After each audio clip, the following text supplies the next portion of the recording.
Now, surprisingly, for the next set of questions, dumali sila. Tulad nito, number 21, what property of multiplication is this? 3 times quantity 4 times 5 is equal to quantity 3 times 4 times 5. So, ang binago lang dito ay yung grouping. Nakagroup yung 4 times 5 sa left-hand side, nakagroup naman yung 3 times 4 sa right-hand side. Hindi nila binago yung order. So, this is associative property. Ngayon, i-review na rin natin yung iba't ibang properties ng multiplication. Commutative property means na kahit baguhin nyo yung order, kunyari 3 times 4, equal din siya sa 4 times 3. Ang distributive property naman ay kapag meron kang, kunyari 4 times quantity, 3 plus 5. Ito ay equal sa 4 times 3 plus 4 times 5. Kumbaga, ang ginawa nyo lang dito is dinistribute nyo yung multiplication sa 3 at sa 5. Kaya siya minultiply to both numbers. Identity property of multiplication naman means kahit anong number, kapag i-multiply nyo sa 1, ay same lang yung magiging result nyo. Now, number 22 na tayo. And ayun, basic arithmetic lang. What is 7 plus 3 times 2 minus 1? Now, dito, kailangan maingat tayo kasi may rules pa rin naman sa arithmetic. Yung rule na yun ay PEMDAS. Kung saan, meron dapat tayong operations na inuuna. Ano yung mga operations na yun? Parenthesis. Yan. Kung may makita kayong parenthesis, dapat yun yung unahin nyo. Next would be, yan, exponential. Next is multiplication and division. Same sila ng priority. And lastly, addition, subtraction. So, tingnan natin dito. Wala naman tayong P or parenthesis. Wala rin tayong E or exponent. Ang mauunang operation natin ay ito, yung 3 times 2. So, yun muna yung i-evaluate natin. This is 7 plus, ano yung 3 times 2? This is 6 minus 1. And so, yun. Wala na tayong multiplication division. Punta na tayo sa next na priority bracket, addition, subtraction. So yun, pwede na nating isolve ito ng madali. And 7 plus 6 is equal to 13 minus 1. This is 12. Next, again, arithmetic ulit. So gulat kayo, no? Dumali bigla yung mga questions dito. Now, PEMDAS pa rin naman ang gagamitin natin. This time, meron na tayong parenthesis. So sige, evaluate muna natin yung parenthesis. 7 minus 2. This is 5. Then, kopyahin natin 9 plus 8 times 5 times 4. Yun, ito muna yung uunahin natin. 8 times 5 equals 40 times 4, this is 160. Yan, and so yung final operation natin is 9 plus 160 or 169. Next, which of the following are not functions? So, ano nga muna ba ang definition natin ng functions? Illustrate muna natin sila by drawing a graph sa Cartesian plane. So, kapag magdodraw tayo ng line like this, malalaman natin na function siya if it passes the vertical line test. Ano ang vertical line test? Magdraw kayo ng vertical line through any point sa ating graph. And if that vertical line touches the function only once, yan, per line, that means function yung ating graph. Ano naman ang example ng hindi function? Kapag magdodraw tayo ng another graph sa Cartesian plane, tapos ganito yung itsura niya, let's say like this, yan, hindi siya function kasi kapag magdodraw kayo ng vertical line dito, yan, dalawang points na ang tinatouch niya. Kahit na, yan, dito, isang point lang yung tinatouch niya, kapag may kahit anong part sa ating graph kung saan more than one times tinatouch ng vertical line yung graph na yun, automatic, hindi na siya function. Now, what does this say about the relationship between x at y values? Kasi, yung pinapakita sa choices ay yung x and y values nila. Now, tingnan natin.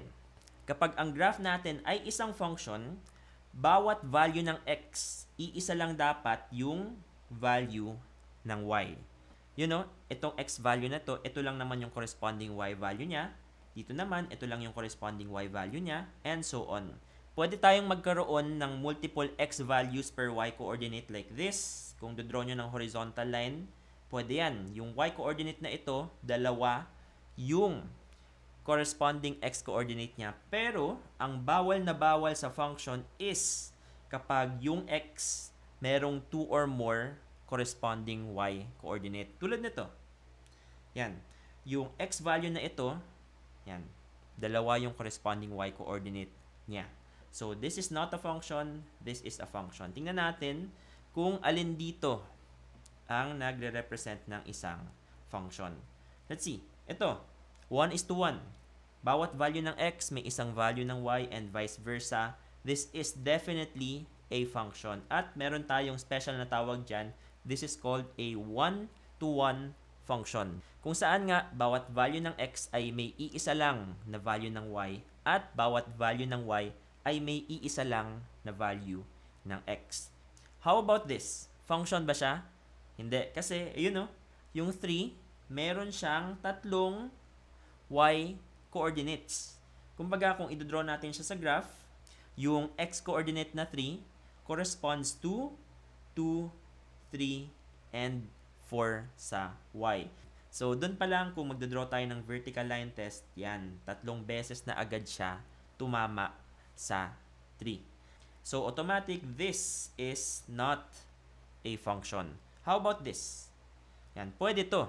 Kasi, tulad ng sinabi ko kanina, yung mga y coordinates, pwede silang magkaroon ng multiple values of x. Tulad nito, kapag nag-draw tayo ng horizontal line dyan, yan yung y coordinate na ito, meron siyang 1, 2, 3 values ng x. Tulad ng pinapakita dito. Yung 3, meron siyang 2, 3, 4 values ng x. And same lang sa letter D. Kung saan yung y coordinate na ito, meron siyang 2 values ng x. Okay, 25. Which of the following is true? Inequality signs do not change when dividing/multiplying numbers or variables. Yan. Totoo ba to? This is false. Paano natin nasabing false? Bigay tayo ng isang equation. So, let's say 1 is less than 2. Yan. Obvious naman, di ba? 1 is less than 2. Paano kapag minultiply natin yung buong equation by negative 1? So, yung left-hand side natin magiging negative 1. Ang right-hand side naman natin ay magiging negative 2. Ngayon, mareretain ba yung inequality sign na ito? Hindi. This would now be greater than. Kasi 'di ba, negative 1 is greater than negative 2. So yun, tandaan nyo na lang as a general rule, kapag nagmumultiply tayo or nagdi-divide ng negative numbers, yung inequality sign would also flip. Next, the vertical line test determines if a graph is a function. 'Di ba? Yun yung sinabi ko kanina. Vertical line test ang ginagawa natin para malaman kung ang graph ay isang function. So, statement 2 is true, statement 1 is false. Ito yung sagot natin. Next, what is the inverse of y equals 3x plus 5? So, dito medyo magko-compute tayo pero madali lang naman yan.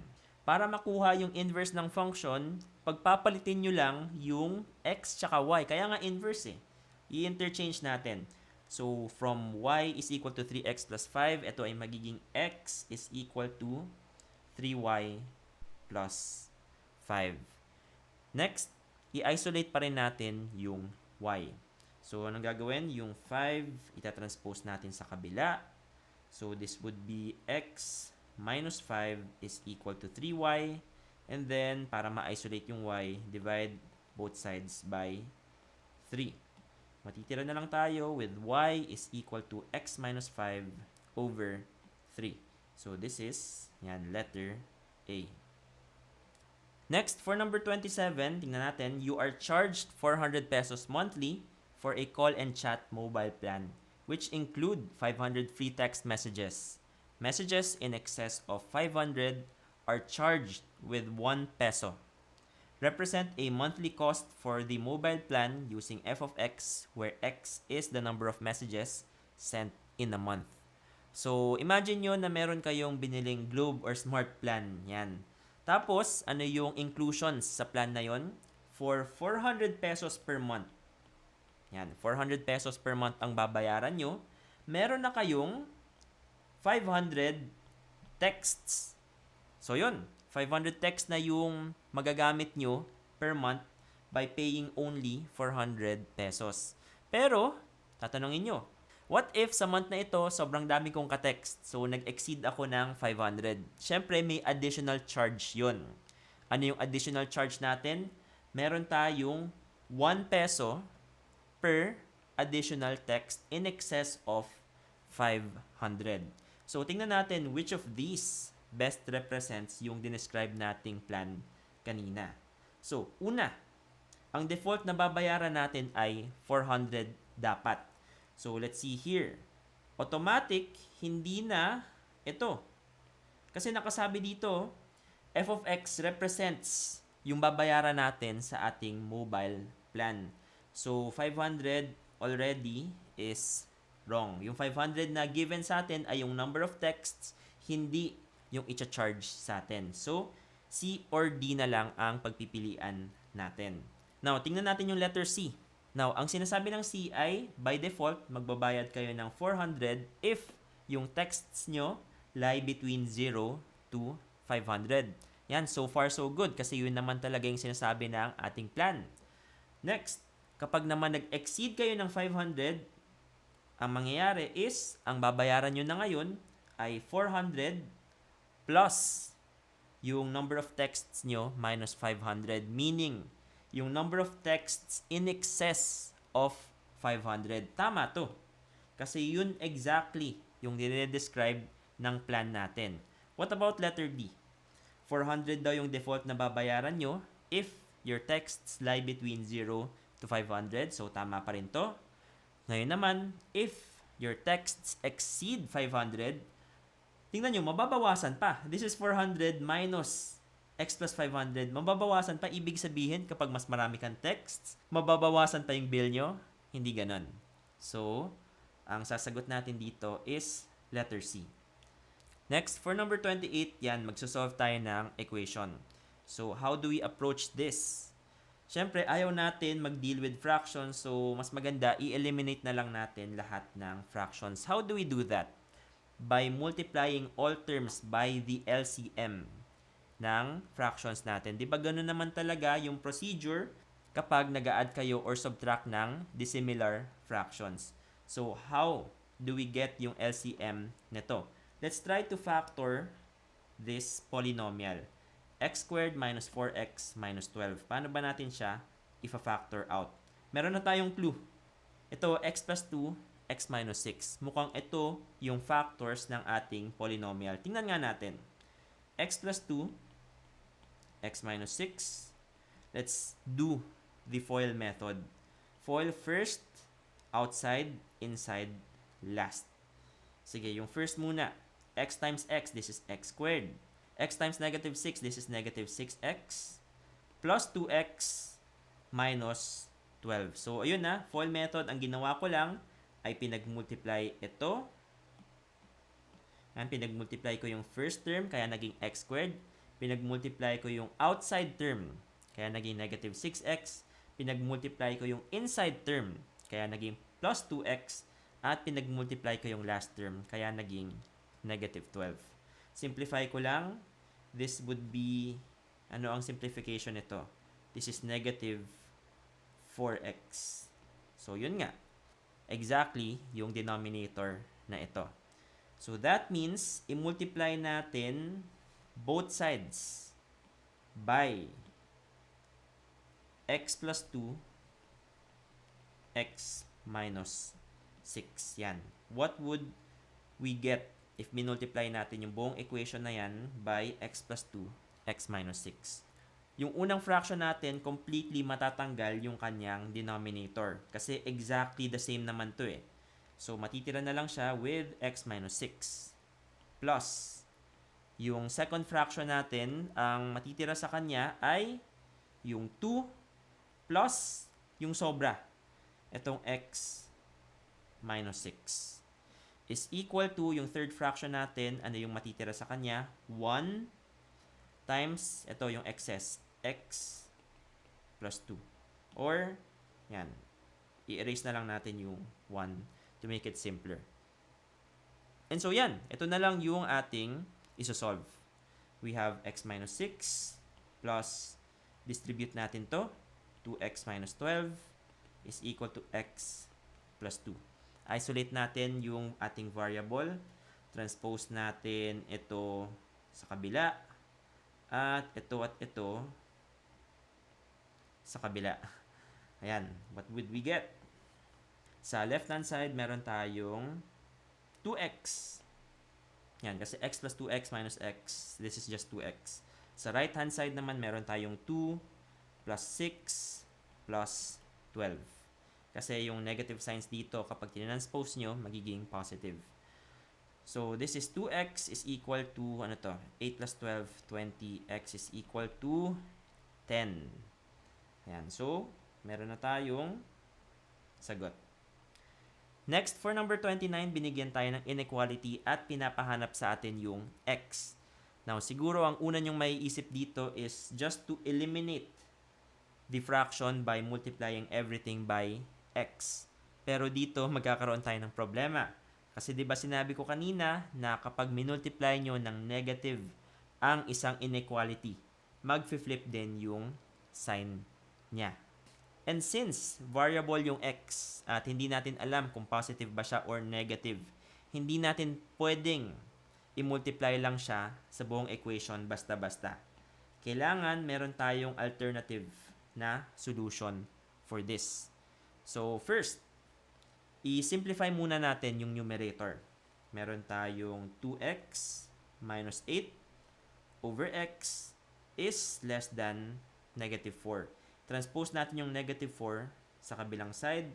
Meron tayong 2x minus 8 over x plus 4 is greater than 0. Now, yung 4 na to, isama natin sa fraction. Paano natin yung gagawin? By multiplying. Yan, multiplying it by x over x. Doing so, mangyayari would be 4x over x na siya, and since parehas na ng denominator yung dalawang fractions natin, pwede nating i-combine siya into one fraction. So we would have 2x minus 8 plus 4x over x is less than 0. Simplify natin yung numerator, 2x plus 4x, magiging 6x. So this is 6x minus 8 over x is less than 0. Now, after this, i-inspect natin yung mga critical points ng ating inequality. Ano nga ba yung critical points? These are points kung saan magzi-zero yung numerator at denominator. Yung denominator, madali lang yan. Magzi-zero yung denominator natin kapag 0 yung x. So, ilagay natin yung 0 sa number line. Para naman sa numerator, 6x minus 8 is equal to 0. 6x is equal to 8. X is equal to 8 over 6. Or kung ilo-lowest terms natin, 4/3. So, critical number din yung 4/3. Now, dito, i-inspect natin yung function sa tatlong regions. Kasi, yung number line natin is now divided into 3 regions. Now, i-inspect natin kung yung expression ba na ito ay positive or negative in each of these 3 regions. So, how do we do that? Mag-set tayo ng isang sample number within these regions na madali lang for us. So, sa region na ito, madali lang kasi we can assign 1. Nasa gitna naman yung 1 ng dalawang numbers na ito, so we can choose 1. Dito naman, gawin nating negative 1. At ito, gawin nating 2. Again, ang ginawa ko lang ay pumili tayo ng numbers inside of each region na madali lang i-plug in sa ating expression. So, plug in muna natin yung negative 1. Ano mangyayari? We would have 6 times negative 1 minus 8 over negative 1. Yan, tingnan natin. Ano to? This would be negative 6. Yan, negative 6 minus 8. This is negative 14 over negative 1. Or this would just be 14. So, 14 is greater than 0. Ibig sabihin, disqualified na yung region na ito. Next, tingnan naman natin yung gitnang region. let's just plug in 1. Meron tayong 6 minus 8 over 1. This is negative 2 over 1 or negative 2. This is absolutely less than 0. So, tama, pasok yung region na ito. Next, plug in naman natin yung 2. We would have 6 times 2 minus 8 over 2. This is 12 minus 8 or 4. 4 over 2 is equal to 2. 2 is greater than 0, so hindi rin pwede yung region na ito. And so, ang sagot natin ay just this region or from 0 to 4/3. Saan yan dito? This is letter C. Last na. Yan, exponential equation. So, mas madali ito compared sa previous question natin. And if you remember yung video ni Sachika, yan, gagamitin natin yung same technique sa problem na ito.